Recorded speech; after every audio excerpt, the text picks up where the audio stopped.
امام بوصیری فرماتے ہیں رسول اللہ جہاں تک گئے نا آج تک کسی کے خیال میں بھی وہ جگہ نہیں آئی۔ وَبِتَّ تَرْقَى إِلَىٰ نِلْتَ مَنْزِلَةً، حضور اس مقام پر تشریف لے گئے جہاں آج تک کسی کو خیال بھی نہیں آیا۔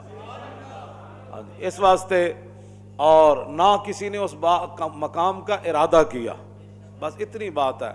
بدو گفت سالار بیت الحرام، اے حامل وحی برتر پرام، جو در دوستی مخلصم یافتی، عنانم ز صحبت چرات آفتی۔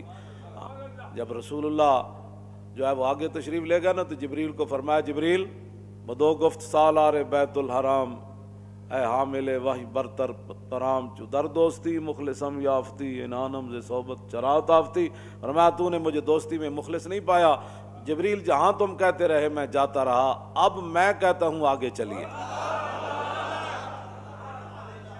اگر یکسر منہ برتر پرم، فروغ تجلا بسوزت پرم۔ بس اتنی بات عرض کی حضور آپ فرماتے ہیں میں آگے چلوں، میں تو ایک بال برابر بھی آگے ہوا تو میں تو جل جاؤں گا، تو پھر حضور کہاں تشریف لے گئے؟ اے مولویاں پھر جھگڑے کتوں کٹے نور بشر دے گئے؟ ہاں جی، نور تو پھر رک گئے، پھر آگے کون گئے؟ اسی لیے حضور نے فرمایا کہ میری حقیقت میرے رب کے سوا پھر کوئی نہیں جانتا۔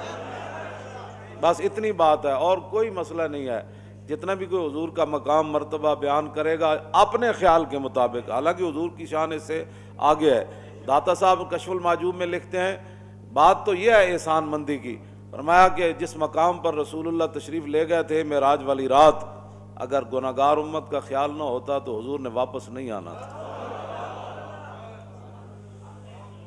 اس واسطے رسول اللہ کی شان وراء الورا ہے، اور ہمارے بزرگوں نے وہ باتیں بیان کی ہیں جن کا میں نے ترجمہ بھی ابھی نہیں کیا، تو آپ ویسے سبحان اللہ کر رہے ہیں، اگر ترجمہ ہو جائے